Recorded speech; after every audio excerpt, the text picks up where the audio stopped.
সুপ্রিয় শিক্ষার্থী, সালাম আলাইকুম। Light fair school online class প্রোগ্রামে নবম শ্রেণীর ইংরেজি সেকেন্ড পেপারের একটি অংশ সিভি রাইটিং। আমি ফজলুর রাব্বি তোমাদের সাথে আছি। আজকে আমরা সিভি রাইটিংয়ের একটা কমপ্লিট একটা সিভি রাইটিং আমরা দেখব। তো সিভি রাইটিংয়ে আমরা যে সিভিটি সিলেক্ট করেছি এটা একটা পারফেক্ট সিভি। সব সিভি যে পারফেক্ট হবে এরকম না, বইয়ে অনেকগুলো সিভি দেওয়া আছে।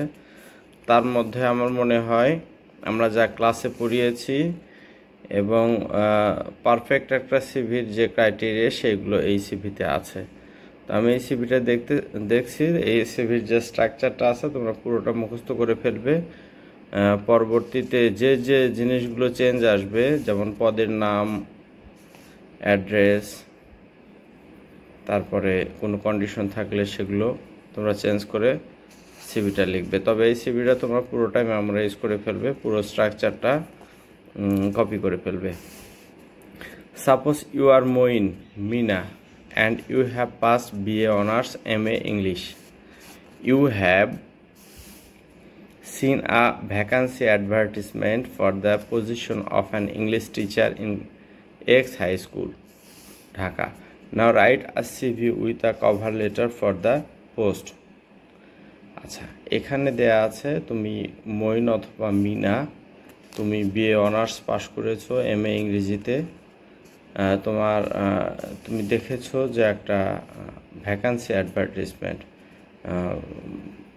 পদ খালির যে একটা বিজ্ঞপ্তি, একটা ইংরেজি শিক্ষক এক্স হাই স্কুল ঢাকায় একটা ইংরেজি শিক্ষকের পদ খালির যে একটা বিজ্ঞাপন দেখেছো। Now write a CV with a cover letter for the post. ওই পদের জন্য একটা সিভি লিখতে হবে উইথ এ কাভার লেটার, একটা কাভার লেটার সহ। আচ্ছা, প্রথমে কাভার লেটারের অংশটা আমরা একটু দেখি। এটা একটা পেজে আমরা লিখব। প্রথমে সিভির প্রথমে October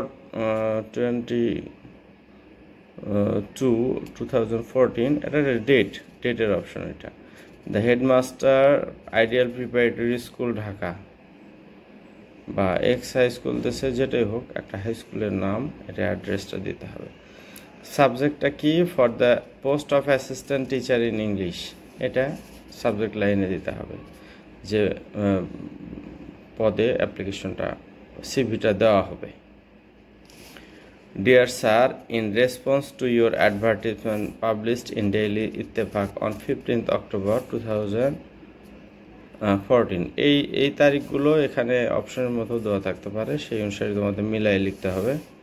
would like to apply for the post of assistant teacher in English in your reputed school.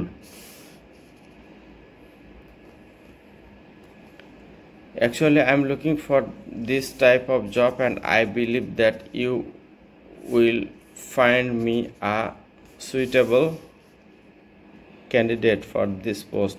My CV is enclosed with the letter. I look forward to hearing from you and hope that you would be kind enough to call me for an interview. Yours sincerely, Moin Ahmed, encloses CV. তাহলে এখানে cover লেটারে কি থাকবে? Date থাকবে, two যাকে লেখা হচ্ছে, address থাকবে, subject অ্যাপ্লিকেশনের মতো এই জিনিসগুলো থাকবে। ডিয়ার স্যার, এই রেফারেন্সটা দিতে হবে, কোন পত্রিকায় অ্যাডভার্টাইজমেন্ট পাবলিশড হয়েছে সেই অনুসারে সেখানে দেখে আমি এই পদটা দেখে আমি আপনার এই রিপুটেড সুনামধন্য স্কুলে আমি একজন প্রার্থী। I am looking for this type of job, আমি এই ধরনের কাজে খুঁজছিলাম। And I believe that you would find me a suitable candidate for this post, এই পদের জন্য তুমি আমার একটা সুইটেবল মানে ভালো যোগ্য প্রার্থী হিসেবে পাবে। মাই CV enclosed with the letter, এই লেটারের সাথে আমার সিভিটা সংযুক্ত করা হয়েছে। আচ্ছা, এখানে কাভার লেটারে যেটা করতে হবে সেটা হচ্ছে রেফারেন্সটা দিতে হবে, তোমাদের যোগ্যতাটা কি আছে, তুমি এই পদের জন্য অ্যাপ্লিকেবল কি না, তুমি আগের কোনো এক্সপিরিয়েন্স আছে কি না, যদি থাকে সেটা দিতে পারো। প্লাস আবার কোনো ধরনের কত জবটা কিভাবে ছেড়েছো বা এই জবটা নেওয়ার কারণ কি, বিভিন্ন কারণেই আমরা এই কাভার লেটারে লিখতে পারি। তবে শর্টকাট জিনিসগুলো লেখাটাই বেটার, বেশি লিখতে গেলে ভুল হবে। তোমাদের পসিবল রিজনগুলো লিখে দিবা। এটা গেল কাভার লেটার। কাভার লেটারের সাথে আমরা লিখতে পারি কি, your sincerely Moin Ahmed encloses CV, এটা আমরা একটা অংশ লিখে ফেললাম। তারপরে মেইন সিভিটা কিন্তু আমাদের লিখতে হবে। পরীক্ষার মধ্যে অনেকেই তোমরা শুধু এইটুকু লিখে ইনক্লোজেস সিভি এইটুকু লিখছো, কিন্তু এটা কখনোই সিভি রাইটিংয়ের পূর্ণাঙ্গ তো পায় না। তো কারিকুলাম ভিটাই, সিভিটা এতক্ষণই বললাম, কারিকুলাম ভিটাই অফ মঈন আহমেদ। দেখো এখানে প্রেজেন্ট অ্যাড্রেসটা দিতে হবে, মোবাইল নাম্বার, ইমেল অ্যাড্রেস, তিনটে জিনিস। এই নামের পরে দিতে হবে প্রেজেন্ট অ্যাড্রেস, মোবাইল নাম্বার আর ইমেল অ্যাড্রেস। তোমার এক্স্যাক্ট কোনো মোবাইল নাম্বার দিতে পারবে না, যেভাবে যে স্টাইলে দেওয়া আছে এই স্টাইলই বেটার, জাস্ট বোঝা যাচ্ছে যে একটা নাম্বার দেওয়া আছে। এখানে কেরিয়ার অবজেক্টিভ, মানে তোমার কেরিয়ারের যে উদ্দেশ্যটা কি, হ্যাঁ তুমি কি করতে চাও সেটা উদ্দেশ্যটা প্রথমে দিতে হবে। এটা অনেক সিভিতে দেওয়া নাই, কিন্তু এটা দিতে হবে। এটা একটা তুমি যদি এই যে পার্সোনাল ইনফরমেশন বা এটা ওটা দিতে যাচ্ছ, এটা শুধু সরাসরি এগুলো দাও তাহলে এটা অনেকটাই অসুন্দর দেখায়। সুতরাং কেরিয়ার অবজেক্টটা তোমাকে দিতে হবে। কি করতে, উদ্দেশ্যটা কি, to work hard in an organization with full determination and dedication to achieve organizational as well as personal goal. To work hard, কি করতে চাও তুমি, কঠোর পরিশ্রম করতে চাও ইন অ্যান অর্গানাইজ, একটা প্রতিষ্ঠান, উইথ ফুল ডিটারমিনেশন, মানে খুব ডিটারমাইন্ড হয়ে, মানে সুনির্দিষ্টভাবে, এবং ডেডিকেশন মানে খুব আন্তরিকতার সাথে, টু অ্যাচিভ দ্য অর্গানাইজেশনাল গোল মানে প্রাতিষ্ঠানিক যে উদ্দেশ্য আছে সেটা অর্জন করা, এবং পার্সোনাল গোল ব্যক্তিগত যে উদ্দেশ্য সেটা অর্জন করার জন্য এই কঠোর পরিশ্রম করতে হবে। তো এই ক্যারিয়ার অবজেক্টিভ তোমরা এটা মুখস্থ করে ফেললো, প্রতিটা সিভিতে এই একই জিনিসই তোমরা লিখতে পারবে। তারপরে দিবে হচ্ছে পার্সোনাল ডিটেইলস। পার্সোনাল ডিটেইলসটা কি, প্রথমে দিবে হচ্ছে, তুমি যেহেতু তোমার নাম প্রেজেন্ট অ্যাড্রেস দিয়েছো, সুতরাং পার্সোনাল ডিটেলসে ফাদার্স নেম দিবা, মাদার্স নেম দিবা, date of birth, permanent address. Present address already you have written in under curriculum ভিটাই, হ্যাঁ, সুতরাং পার্মানেন্ট অ্যাড্রেসটা তোমরা শুধু এখানে লিখবে। তারপর ম্যারিটাল স্ট্যাটাস দিতে হবে, সিঙ্গেল, ন্যাশনালিটি বাংলাদেশি দিতে হবে, religion Islam or Hindu as per your religion, blood group as per your blood group. এইটা মডার্ন সিভিতে অনেক তথ্য দেওয়া যায়, অনেক সময় হাইট, ওয়েট, কালার এগুলো দেওয়া যায়। তো তারপরে একটা ইম্পর্টেন্ট একটা পার্ট, সেটা হচ্ছে এডুকেশন। এডুকেশনের কি আছে, তোমাদের প্রথম লেটেস্ট যে সার্টিফিকেট এটা প্রথম দিতে হবে, MA master of arts university of Dhaka, group subject English. এই শখটা তোমরা সুন্দর করে লিখবে।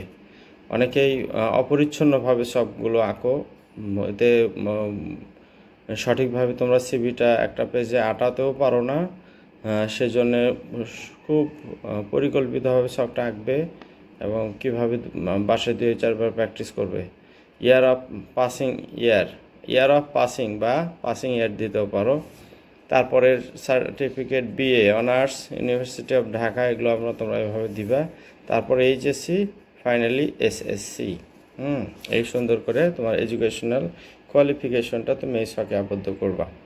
তারপরে experience, if you have experience you have to write have been working as an English teacher in Cambridge School and College since February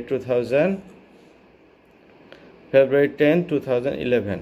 এটা 2-1 বছরের যদি এক্সপিরিয়েন্স থাকে তোমরা এক্সপিরিয়েন্সটা ইনক্লুড করবা। কম্পিউটার স্কিল, এখন ভালো টিচিং দিতে গেলে বা ভালো কোনো জব করতে গেলে computer skill must. Completed computer course on MS Word, Excel, MS PowerPoint and mail internet. Mail internet না দিয়ে শুধু ইন্টারনেট দিলেই হবে। ইন্টারনেট মানে কমিউনিকেশন, ইন্টারনেট কমিউনিকেশন এটাও দিতে পারো। আচ্ছা, language skills, fluent in Bangla, English and Hindi. Hindi না দিলেও বাংলা ইংলিশ অবশ্যই দিতে হবে। Excellent at written and spoken English, হ্যাঁ এটা দিতে হবে। ইন্টারেস্ট, ইন্টারেস্ট এটা দরকার, কার কি ভালো লাগে এটা সিভিতে ইনক্লুড করা দরকার। Reading books and newspaper, watching movie, travelling, playing cricket, this are the interesting matter of that candidate. So ইন্টারেস্টগুলো লেখা সুন্দর করে দরকার। রেফারেন্স, রেফারেন্সটা এটা কি, দুজন মানুষের রেফারেন্স দেওয়া, ওয়েল নোন পার্সোনালিটি যারা, তাদের রেফারেন্স দেওয়া। তারা যদি তোমার সম্পর্কে কোনো কিছু জানতে চায়, কোনো এমপ্লয়ার, তাহলে তাদেরকে ফোন করে বলবে যে আপনার স্টুডেন্ট বা কেমন কী জানতে চায়, বা তারা যদি কোনো ইনফ্লুয়েন্সিয়াল হয়ে যায় তাহলে তাদের তোমার ব্যাপারে সুপারিশও করতে পারে।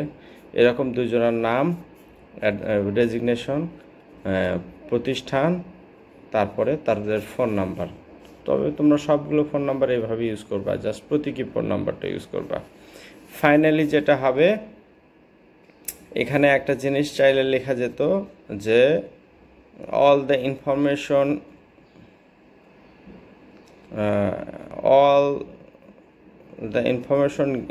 given